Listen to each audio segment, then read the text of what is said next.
darken up this little line here again just to make sure we're spot on. So you can really see the importance of marking your waist in little pieces like this. There's absolutely no doubt that I'm going to cut off the wrong piece there. So when that's cut out, it's going to give us this type of shape here. So I just repeat that then for the right hand piece. And both of these are identical. Even when we're finished, you can use the left on the right or the right on the left. So just named, I suppose. Okay, so you can go ahead and mark those, and we'll come back then to have a look at probably marking out this little piece here on the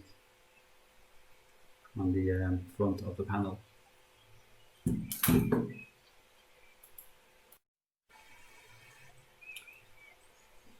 Okay, so we're going to start marking some information onto the base. So you can take your left or right side piece, and this contains many important measurements now that we need for getting our base right. So I'm just going to write R here and F here for rear and front of the train base, just so we don't mix them up. So I'm coming back to the rear part here. I'll zoom in a little bit.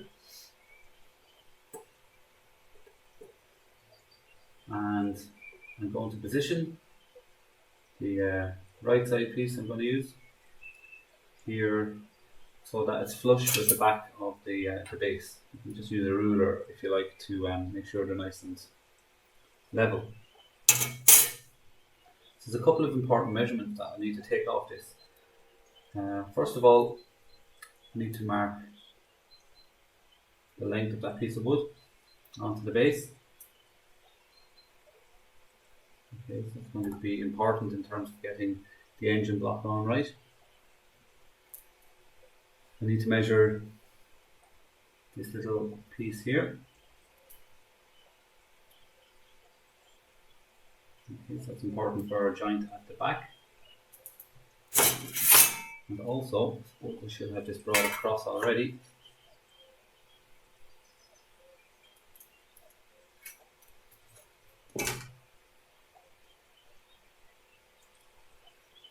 So we want to measure this little part here as well. So basically that has found for us the position of the front panel going into the base, and this line at the back will give us the position for some material that needs to be removed as well. So that's quite a complicated piece of marking out. Okay, so we take our front panel piece where we marked out the tenon, and we just slide that in beside the base piece, and we'll mark these two lines on. Make sure you're standing right over it or you'll get parallax error, which means they won't line up. And we'll bring those. This is going to be a mortise or a hole in the wood where the front panel is going to join in. So we're going to be chiseling all that out later on. So we need to bring that all the way around to the other side. All mortises must be marked on both sides so that they line up.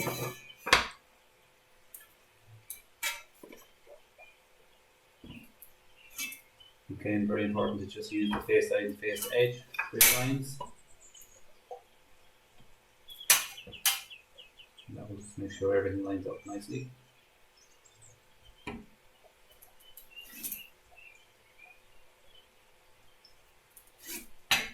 So this is the bottom of the base of the train. That's your top.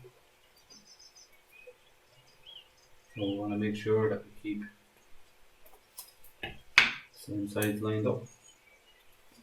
You can see that the face side here is on both pieces. And we'll just mark the width of the mortise here again on the bottom.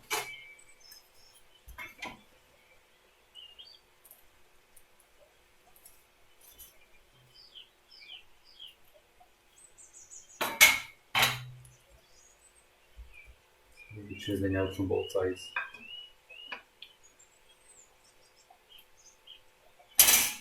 Okay, so that's basically the back of the train there so far.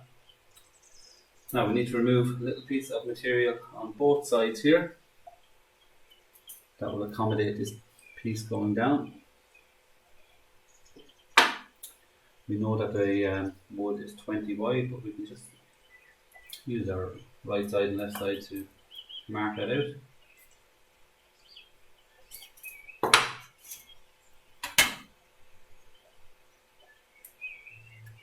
So that's going to be removed. And the same over here. So while it looks complicated in marking out, when you have all the bits cut out, it actually slots together quite easily. Mark that over the end.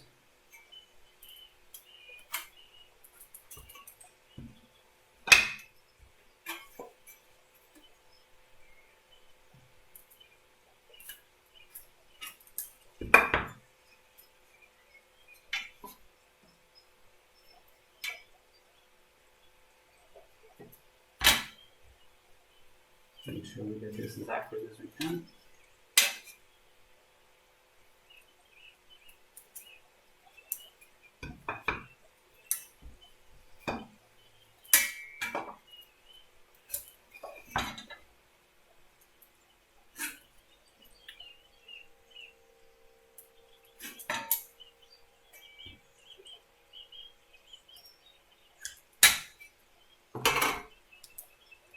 So we're going to remove these two shoulder pieces.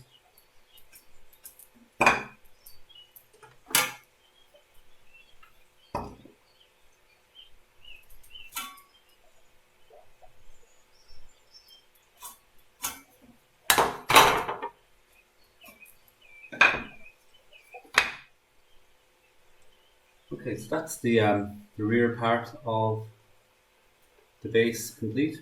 I'm going to take our mortise out here, take off our two shoulders here to accommodate back pieces. So next up then, we need to look at position for a screw. There's a couple of them here in the prototype, but we just need one really to hold on our engine block. So again, we can actually use our front panel piece to mark out the location of the engine block. So we'll just bring those down all the way. These were marked out earlier on.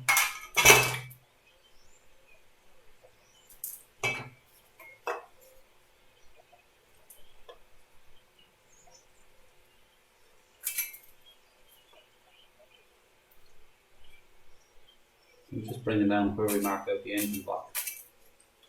So we can mark that out the same here on the base. Now again, if you like, you could just measure in the 13 millimeters from here and 13 millimeters from the far side that we had earlier on.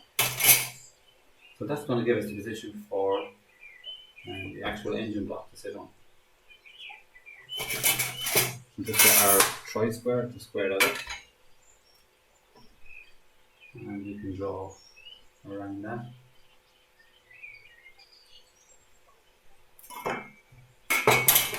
So you should have a little bit of material that's sticking out here at the front.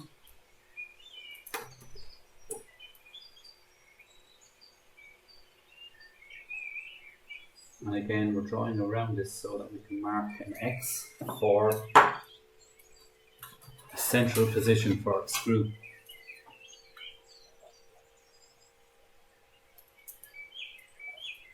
Again, we're just trying to promote good accuracy here, and you could probably guess it by eye pretty good. But we'll drill a pilot hole through there, and a screw will then come up from the bottom to actually join on our engine block. Now we'll come back later onto that piece and just mark the position for some buffers, if you choose to put them on. But that is all the marking out then of the base.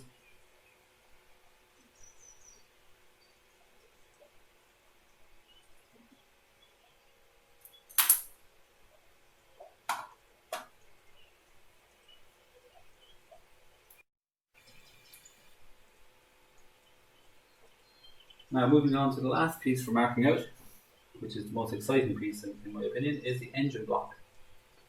Now if you like, you could, get your compass marked off a round end on it and round it off and all that.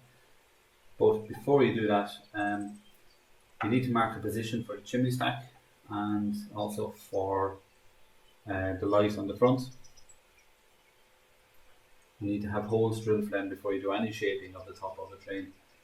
Keeping things simple in our videos, we are just putting some angles here. You can see some long splayed angles that we will chisel off onto our train. So we're going to mark those out here and show you how to mark the position for the chimney and the light.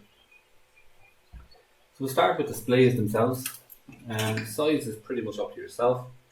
I'm going to come back 5 centimeters or 50 millimeters from front.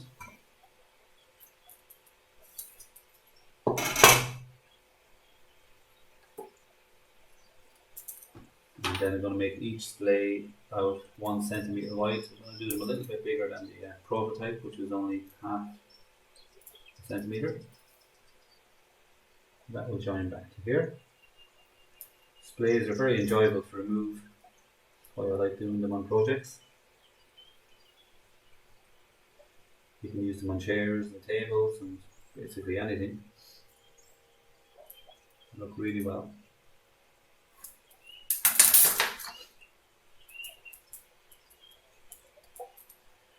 Mark the same down on both sides, 1 centimeter.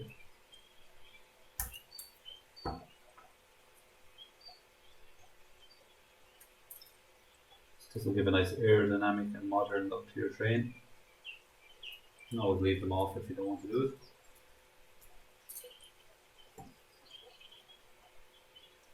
The whole idea with these projects is that there's as much use got out of the woods as possible.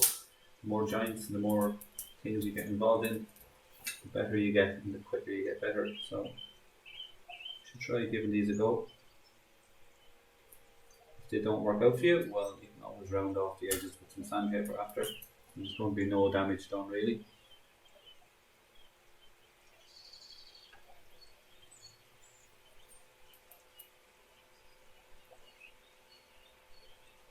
And if you had a sliding bevel here, it would be handy.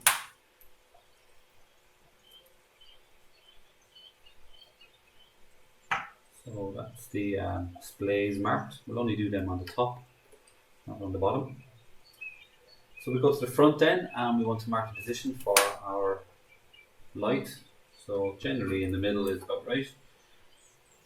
So we can draw an X from corner to corner.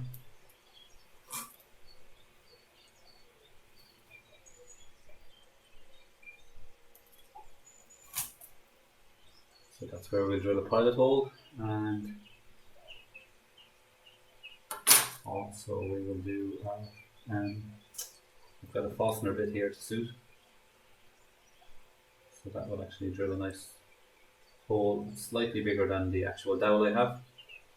That's okay, bit of glue in there to sort that out. Back to the top, we're going to mark the position of the chimney. This is a personal choice really on the prototype. I think I got it too far back, so I'm going to try and go a little bit more forward of that here for the kit build. I think somewhere there. Okay, so we'll mark it into the middle here, 22 millimeters. Bring the line down along.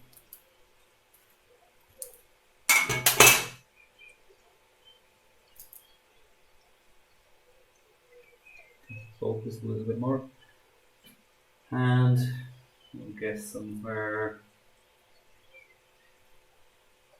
about there. Should be about where I'm looking for. But you can put it further back or further forward, depends on your own personal choice really. We'll drill a pilot hole there, and then again we'll take the Forstner bit and drill down maybe 1 centimetre. Lots of glue then to secure that. Okay, so this then is screwed onto the base and also screwed onto the front panel, so it gives quite a big, quite strong. Definitely won't pull it apart. Now last up then is just to mark the position for the wheels.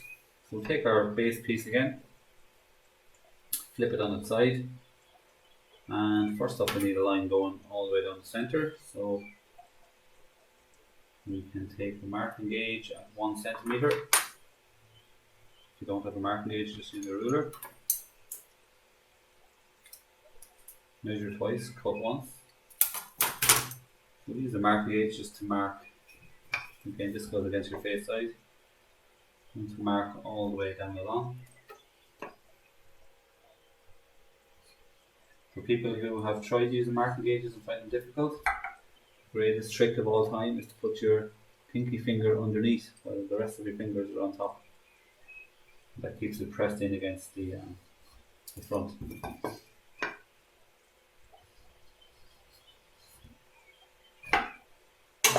I've seen many junior woodworkers, say 13 to 15, have trouble with a marking gauge, and once you show them that technique of just putting the little finger underneath, it's as if they've been using it for 100 years.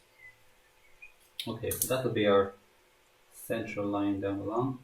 You just mark that with your pencil in the groove. If you can see the groove clearly, there's no need to mark it, but on a hardwood timber you definitely need to mark it out. So here we go.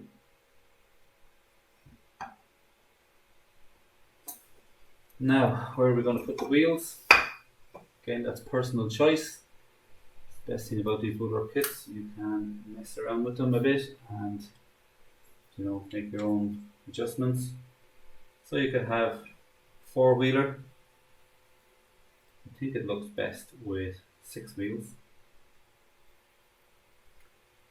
So just position them to where you're happy. You can evenly mark them out if you like. The main thing is just that the gap between the wheels is the same, so I'll just keep 2 centimetre gap between the wheels. So you can't go wrong if this gap here is the same as this gap here. So that looks about right. So just measuring that one's in about 35 millimeters from the front. So we'll give that a little bit of a mark.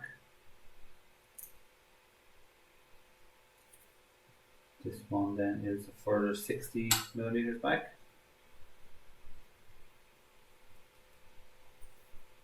And this one is also 35 then from the back. So you can mess around with those measurements or use the measurements we have here. So I've got 35 on one end, 35 on the other end. And then you could actually split the difference, I suppose, between those two. So it should be 62 rather than 60. Just mark that there. So make sure they're clearly marked. They're going to be drilled and covered anyway, so putting good heavy marks on them is no problem. Okay, now we want the wheels on the other side to line up perfectly, so we won't use a ruler to measure. We will bring our lines over. We zoom in on the middle one here. We will bring that across, carry it over the front of the train, and then bring it down. So that will perfectly match the wheel on the other side. If they don't line up, the train kind of gets a little bit wonky. Especially if you want the wheels to actually move, which you can if you sand the axles enough. So we don't need to bring loads of lines across, just enough to guide ourselves.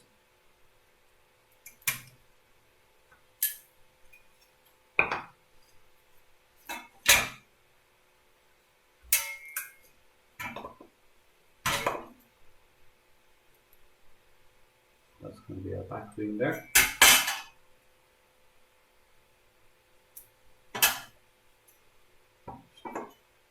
our front wheel.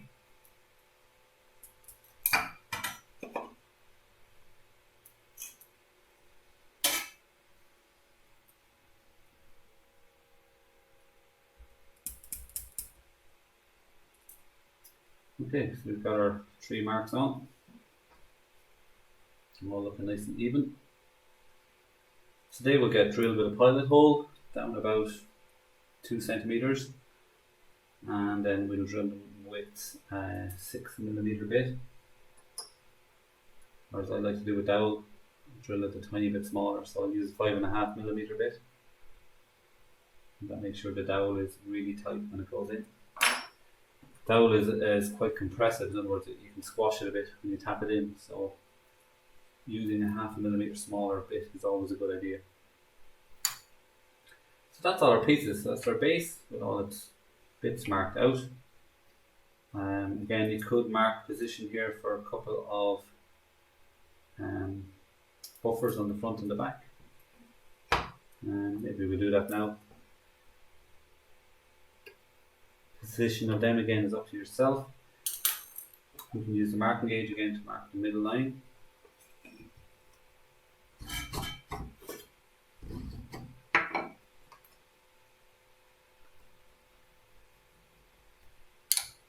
And the position of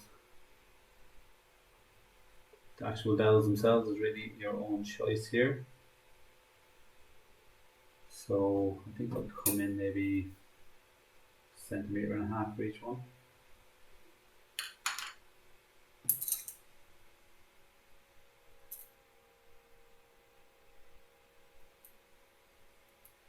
So they'll be our front buffer hole positions. Again, we'll be drilling that with a 5.5mm drill bit. Same on the rear.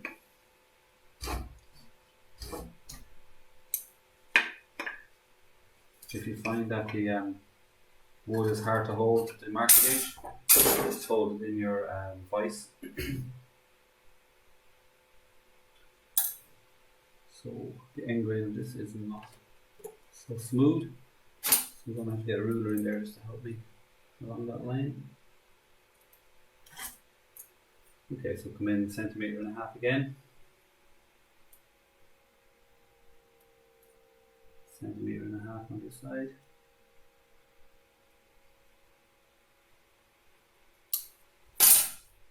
So again, these are just embellishments, little add-ons to make it look more realistic. So the accuracy for these doesn't have to be 100%. It's really only when you're making joints you need things to be absolutely perfect. So that's our base.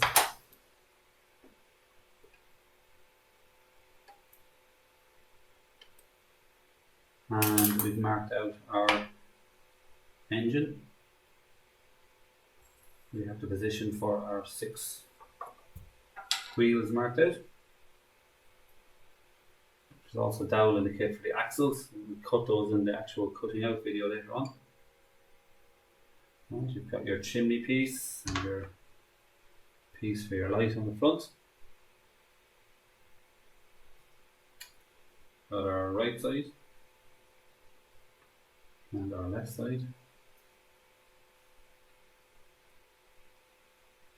And front panel. Again, when all the joints are cut out, these will slot in and everything will close up. It looks like it's overhanging at the moment, but when you cut out the joints, everything just moves in. And our final piece then is our roof. So the last piece in this marking out video is to talk about scribing. So in all our project wood videos, we like to scribe our joints. I'm going to take the dovetail here just as an example because we haven't done this before. So you want to take a nice wide chisel, nice and sharp, or you might have a marking out knife. And anywhere we have these X's or waste, we want to scribe around them with the chisel. Simply putting the chisel on the line and pressing down till you hear some little crackles, and that means that the grain has been broken. When you go to saw this out, you get a lovely clean edge to all your joints.